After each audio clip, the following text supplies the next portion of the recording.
Tivemos 13 dias seguidos de queda no Ibovespa e muita gente aí falando que a Bolsa Brasileira ia acabar. Só que aí na sexta-feira, dia 18 de agosto, para acalmar os ânimos, a Bolsa teve uma leve, bem modesta alta, só que hoje, dia que eu tô gravando esse vídeo, dia 21 de agosto, segunda-feira, ela já tá em queda de novo e mesmo que feche em alta, não vai impactar no que eu vou passar para você nesse episódio. Então fica comigo aqui até o final. E vamos lá.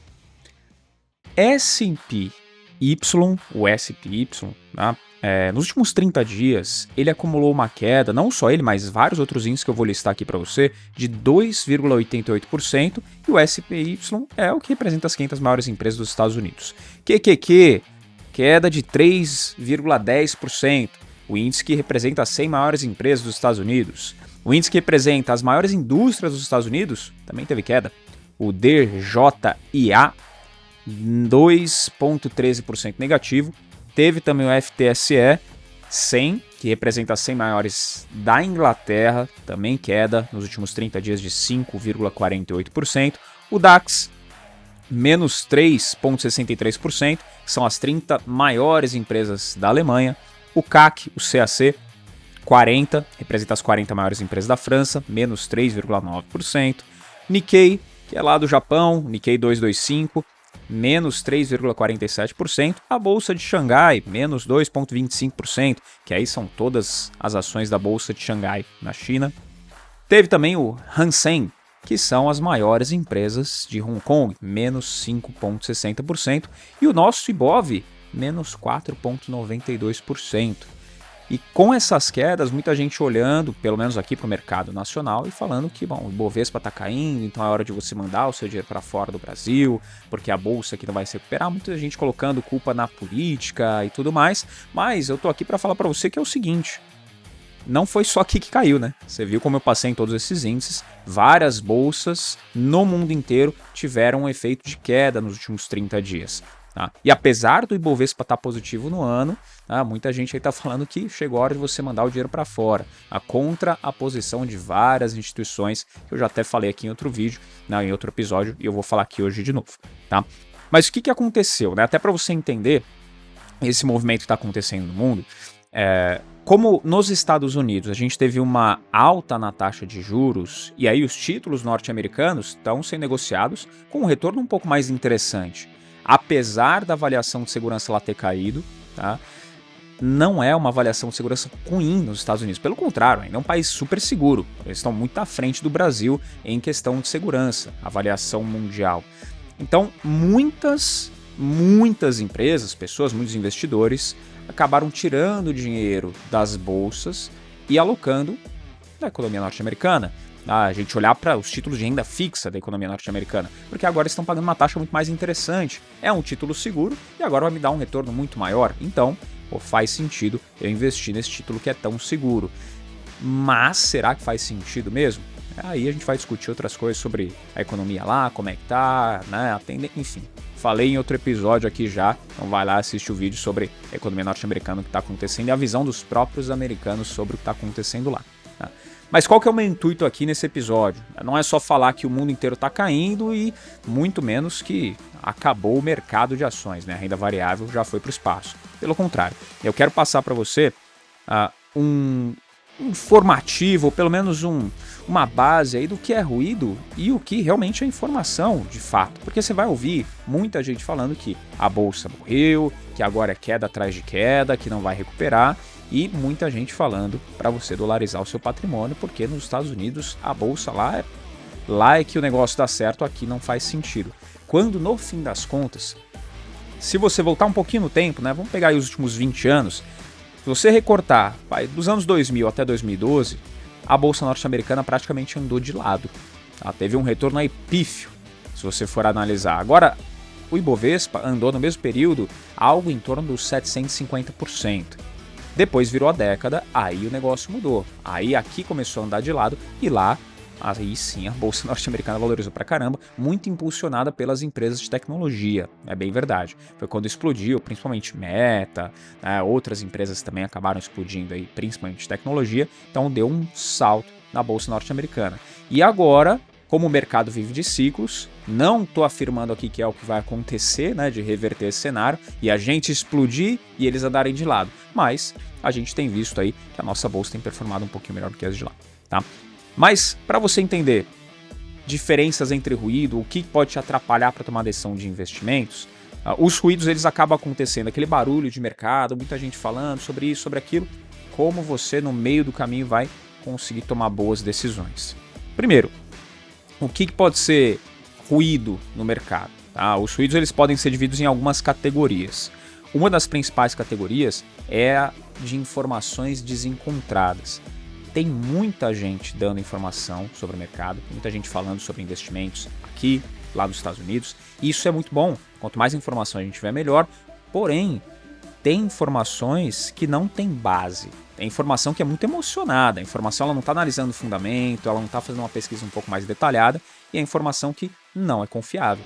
Então você que está aí me ouvindo, está me acompanhando, você tem que saber onde você vai buscar a informação, qual o histórico daquela pessoa que está te passando a informação. Se você for analisar o histórico aqui do Money Play, por exemplo, você vai ver que eu já conversei com várias pessoas bem renomadas do mercado e várias coisas do que eu falei aqui para você, elas agora estão já se comprovando, né? Algumas coisas já aconteceram há não muito tempo atrás e outras estão acontecendo ao longo do tempo. Então, vai checar a credibilidade de quem está te passando a informação. Porque essa é uma das primeiras categorias ali dos ruídos do mercado, as informações encontradas.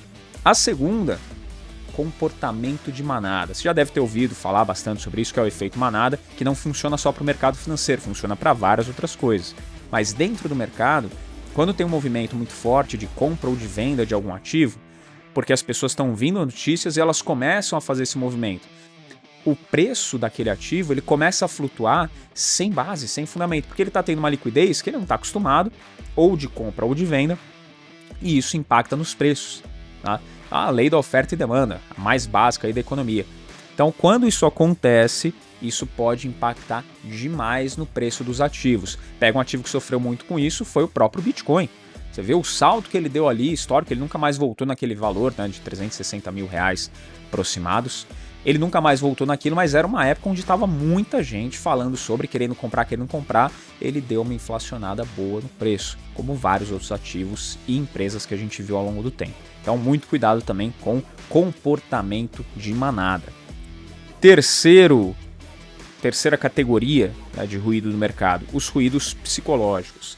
As emoções, elas têm um papel bem presente quando o assunto é compra e venda de ativos. Mercado financeiro, dinheiro, elas ocupam um lugar bem interessante ali nas nossas decisões. O medo, ganância, o otimismo excessivo, isso pode levar você, as pessoas que você conhece, entre vários outros investidores no mercado, a tomar decisões influenciadas, decisões ruins. Então, toma bastante cuidado com os ruídos psicológicos, os vieses, as flutuações, a aversão à perda, às vezes, que você tem, de um ativo que está ali despencando, já caiu 90% 10 vezes, que é possível acontecer, caiu 90%, depois mais 90%, depois mais 90%, você fala, não, aquele ativo vai recuperar, eu tenho fé que ele vai recuperar. Se você tem fé que ele vai recuperar, cadê o fundamento? Não tem fundamento, é só fé.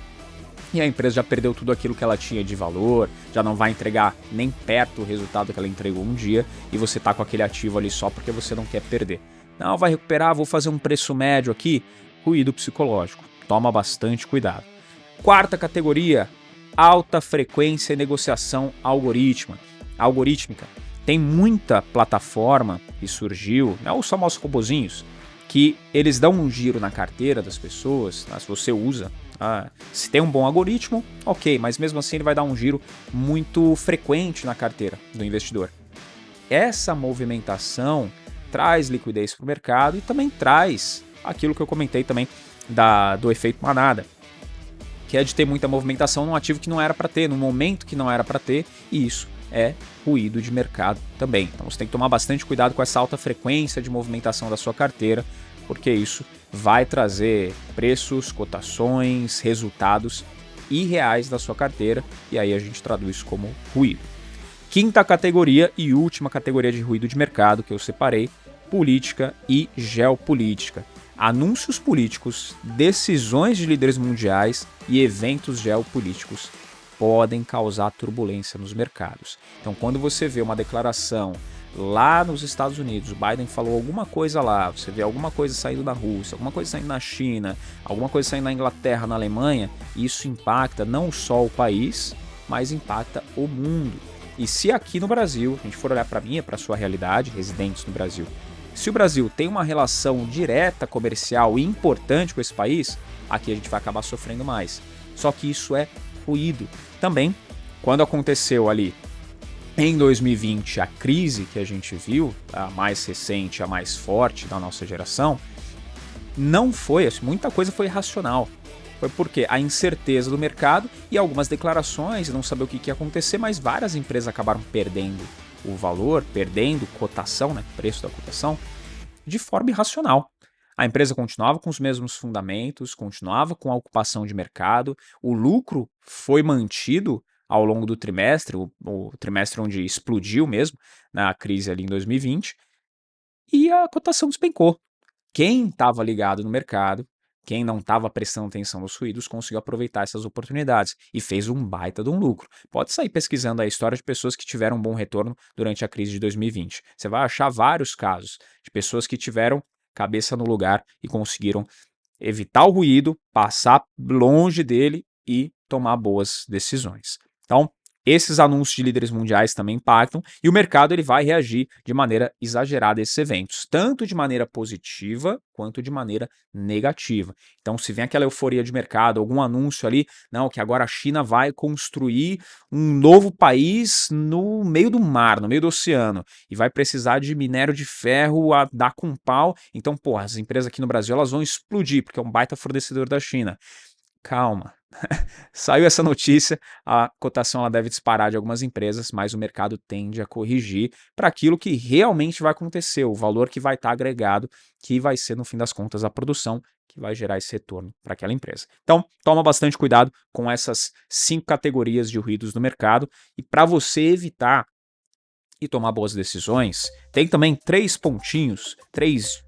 não vou falar dicas, mas 3 decisões, 3 ações que você, investidor, tem que tomar para poder escapar dos ruídos de mercado. Qual que é a primeira e mais importante ação que você tem que ter para mitigar, para excluir esses riscos de ser influenciado pelos ruídos do mercado? A primeira ação é fazer uma análise fundamentalista, porque se você olha fundamento, você não está olhando o ruído, você está olhando os números da empresa. Você está se baseando para fazer o seu investimento em análises que estão aprofundadas nos fundamentos econômicos daquela empresa.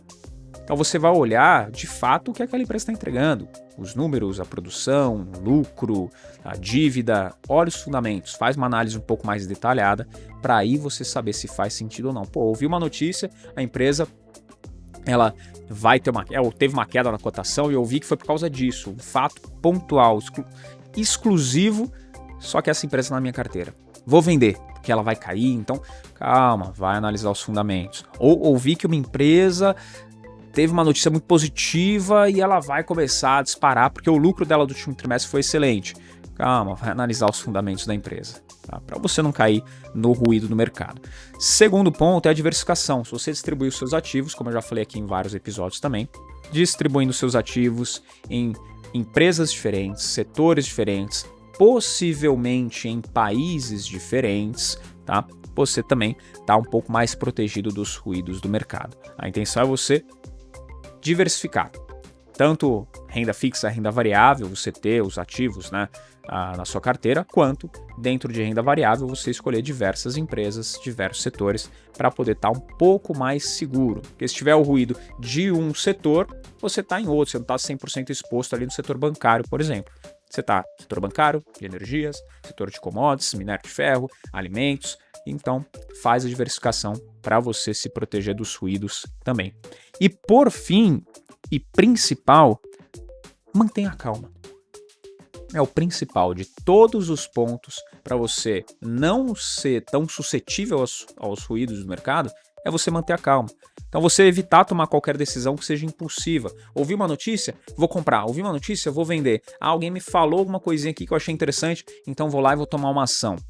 Calma, mantenha a perspectiva de longo prazo, porque se você toma uma decisão baseado em uma notícia que você acabou de ler, uma decisão para hoje, pô, você esquece que você vai investir pelos próximos 30 anos? O que pode acontecer de tão absurdo hoje que vai fazer você tomar uma decisão que vai mudar completamente o retorno, o resultado dos seus investimentos que estão projetados para os próximos 30 anos? Se você analisar os últimos 30 anos aí das performances das bolsas ou até da renda fixa, né, qualquer classe de ativos, você vai ver que em todas elas, nenhum grande investidor ficou rico, milionário, bilionário da noite para o dia com uma notícia. Não, foi tudo construção ao longo do tempo. Então mantenha calma. Nada que vai sair no mercado hoje, ou no exato momento que você está assistindo esse vídeo, você está apertando o botão de investimento, nada vai transformar o seu resultado. O que vai transformar é aquela disciplina, como eu já falei em outros episódios, aquela calma de investir pro longo prazo. Então, se você sabe que não vai impactar tanto assim, perdi aquela oportunidade de fazer 10% num dia.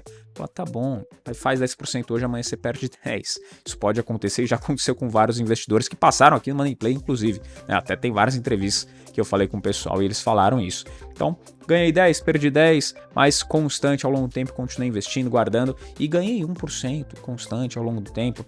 Bota aí numa projeção de longo prazo, vê o tanto que você consegue construir de patrimônio de acordo com o seu potencial de poupança.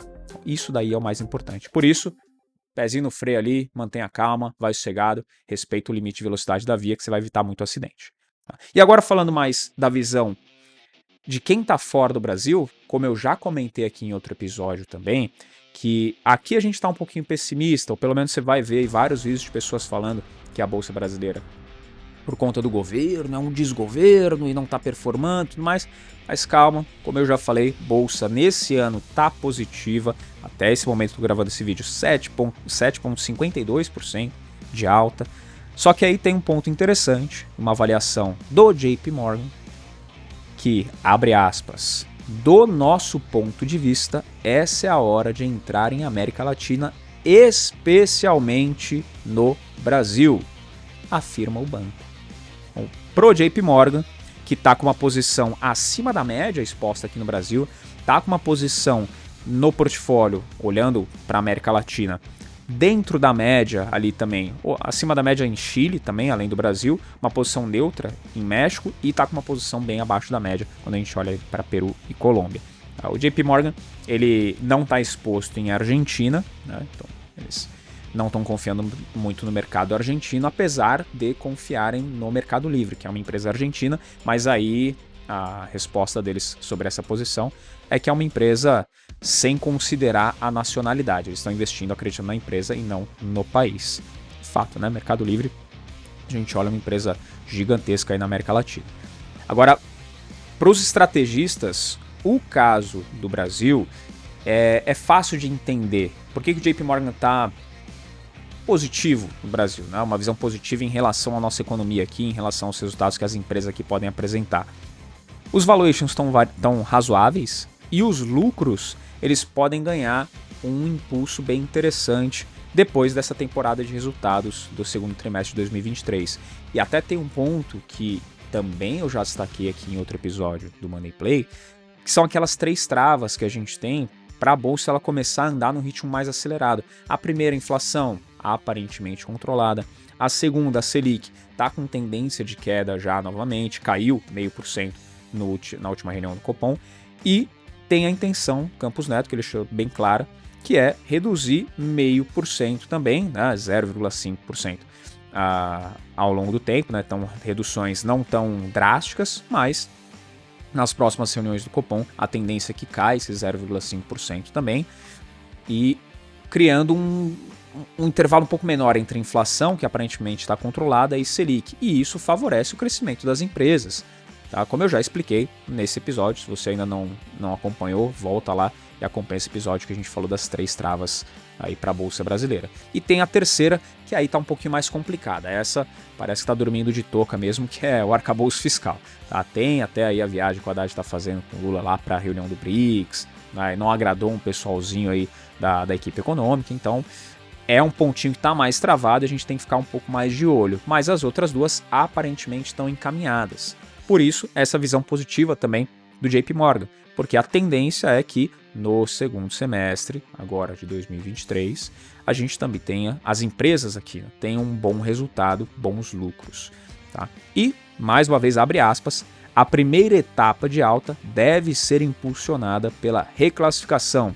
A queda do mercado começou quando o Banco Central começou a subir os juros e, portanto, deve haver uma reavaliação assim que a queda das taxas ganhar força. Além disso, seria necessário ver a compreensão do risco e ou maiores lucros. Estes últimos têm sido um empecilho para o mercado. Destaca o JP Morgan. Bom, os estrategistas apontam que, embora tenha havido muitas surpresas positivas, mais positivas do que negativas, durante a temporada de resultados no segundo trimestre de 2023, que a gente já teve aqui, o consenso de lucros para 2023 e 2024 foi um pouquinho revisado para baixo. Então tem esse detalhe, mas ainda assim, no entanto, abre aspas novamente para a gente finalizar, no entanto, as taxas mais baixas devem acabar gerando um crescimento melhor, melhorando a receita das empresas e também levando a menores despesas financeiras. Foi o que eu comentei. Então, a taxa Selic caindo, a tendência é que as empresas tenham melhores resultados baseado nisso, menores despesas e melhores receitas.